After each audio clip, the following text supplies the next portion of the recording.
ಇವತ್ತು ಲಾಂಚ್ ಮಾಡಿದ್ದೀವಿ. ಈ ಮಾರುಕಟ್ಟೆ ಬೆಳೀಲಿ ಅಂತೇಳಿ ಆಶಿಸಿ ಸರ್ಕಾರದಿಂದ ಎಲ್ಲ ಸಹಕಾರವನ್ನು ಬೆಂಬಲವನ್ನು ನಾವು ಕೊಡುತ್ತೇವೆ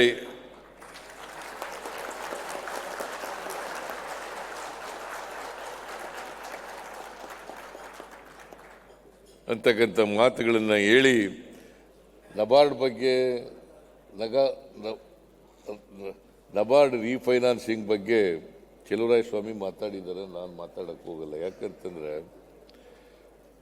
ಪ್ರತಿ ವರ್ಷ ಕಳೆದ ವರ್ಷ ಅಂದರೆ 23-24ರಲ್ಲಿ 5,600 ಕೋಟಿ ರೂಪಾಯಿಯನ್ನು ನಾವು ಕೊಟ್ಟಿದ್ದು ಶಾರ್ಟ್ ಟರ್ಮ್ ಲೋನ್.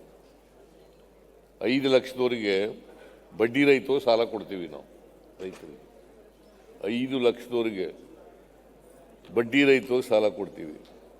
ಆಮೇಲೆ 5 ಲಕ್ಷದಿಂದ 15 ಲಕ್ಷದವರೆಗೆ ಮೀಡಿಯಂ ಟರ್ಮ್ ಮತ್ತು ಲಾಂಗ್ ಟರ್ಮ್ ಲೋನು, ಅದಕ್ಕೆ ಬರೀ 3% ಮಾತ್ರ ಚಾರ್ಜ್ ಮಾಡ್ತೀವಿ. ನಬಾರ್ಡ್ನವರು 4% ಕೊಡ್ತಾರೆ. ಇನ್ನು ಉಳಿದದನ್ನೆಲ್ಲ ನಾವು ಕೊಡ್ತೀವಿ. ಒಟ್ಟು 1,200-300 ಕೋಟಿ ರೂಪಾಯಿಯನ್ನು ಗೌರ್ಮೆಂಟ್ ಕೊಡ್ತಾ ಇದೆ. ಅದನ್ನು ಈ ಸಾರಿ ಕೇಂದ್ರ ಸರ್ಕಾರದವರು ಕಡಿಮೆ ಮಾಡಿಬಿಟ್ಟಿದ್ದಾರೆ. 5,600 ಕೋಟಿ ಕಳೆದ ವರ್ಷ ಕೊಟ್ಟಿದ್ರೆ ಈ ವರ್ಷ 2,340 ಕೋಟಿ ರೂಪಾಯಿಗಳು. ಇದು ಅನ್ಯಾಯ ಅಲ್ವಾ? ರೀ ಕಡಾಡಿ ಕೇಳ್ರಿ ನೀವು.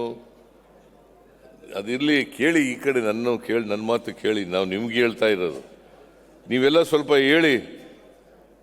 ನಮಗೆ 5,600 ಕೋಟಿ ರೂಪಾಯಿ ನಬಾರ್ಡಿಂದ ಬರಬೇಕಾಗಿತ್ತು ರೈತರು ಕೊಡೋದು. 4% ಕೊಡ್ತಾರೆ ಖುಷಿಗೆ. ಈ ಸಾರಿ ಏನು ಮಾಡಿಬಿಟ್ಟಿದ್ದಾರೆ ಗೊತ್ತಾ? 2,340 ಕೋಟಿ ರೂಪಾಯಿ ಮಾಡಿಬಿಟ್ಟಿದ್ದಾರೆ. ಸುಮಾರು 3,260 ಕೋಟಿ ರೂಪಾಯಿ ಕಡಿಮೆ ಆಗೋಯ್ತು. 58% ಕಡಿಮೆ ಆಯಿತು. ನೀವೆಲ್ಲ ಸ್ವಲ್ಪ ಗಲಾಟೆ ಮಾಡಬೇಕು. ಬರೀ ಮಾತಾಡಿದ ಪ್ರಯೋಜನ ಎಲ್ಲ, ಕೊಡಿಸ್ಕೊಡ್ಬೇಕು.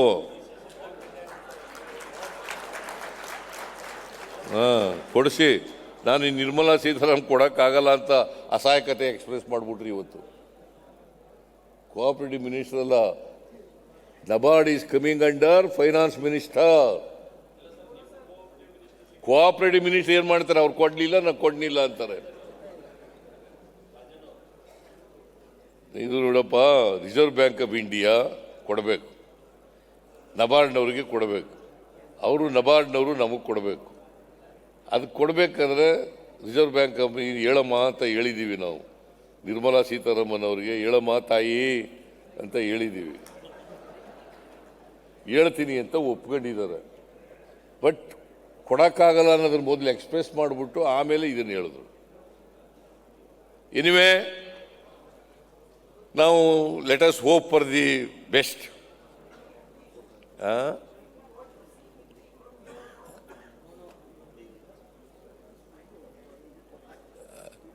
ಅದರಿಂದ ನಾವು ಒಟ್ಟಾರೆಯಾಗಿ ಕರ್ನಾಟಕದಲ್ಲಿ ರೈತರಿಗೆ ಸಹಾಯ ಆಗಬೇಕು. ಹಾಲು ಉತ್ಪಾದಕರಿಗೆ ಸಹಾಯ ಆಗಬೇಕು, ರೇಷ್ಮೆ ಬೆಳೆಗಾರರಿಗೆ ಸಹಾಯ ಆಗಬೇಕು, ಆಮೇಲೆ ತರಕಾರಿ ಬೆಳೀತಕ್ಕಂಥವ್ರಿಗೆ ಸಹಾಯ ಆಗಬೇಕು, ಕೃಷಿ ಮಾಡ್ತಕ್ಕಂಥವ್ರಿಗೆ ಸಹಾಯ ಆಗಬೇಕು, ಹಾಲು ಉತ್ಪಾದಕರಿಗೆ ಸಹಾಯ ಆಗಬೇಕು. ರೂರಲ್ ಎಕಾನಮಿ, ಹಳ್ಳಿಗಾಡಿನ ಆರ್ಥಿಕತೆ ಬೆಳವಣಿಗೆ ಆಗಬೇಕು. ಹಳ್ಳಿಗಾಡಿನ ರೈತರ ಅವರ ಆದಾಯ ಜಾಸ್ತಿ ಆಗಬೇಕು. ಅದಕ್ಕೋಸ್ಕರ ನಾವೆಲ್ಲ ಪ್ರಯತ್ನ ಮಾಡೋಣ ಅಂತಕ್ಕಂಥ ಮಾತುಗಳನ್ನು ಹೇಳಿ, ಇವರಿಗೆ ಶುಭವಾಗಲಿ. KMFನವ್ರಿಗೆ, ಮಿಲ್ಕ್ ಯೂನಿಯನ್ನವ್ರಿಗೆ, ಮಿಲ್ಕ್ ಸೊಸೈಟಿಗಳಿಗೆ ಮತ್ತು ಎಲ್ಲ ಡೀಲರ್ಸ್ಗಳಿಗೆ ಅವರಿಗೆಲ್ಲ ಶುಭವಾಗಲಿ ಅಂತ ಹಾರೈಸಿ ನನ್ನ ಮಾತುಗಳನ್ನು ಮುಗಿಸ್ತೇನೆ. ಜೈ ಹಿಂದ್, ಜೈ ಕರ್ನಾಟಕ.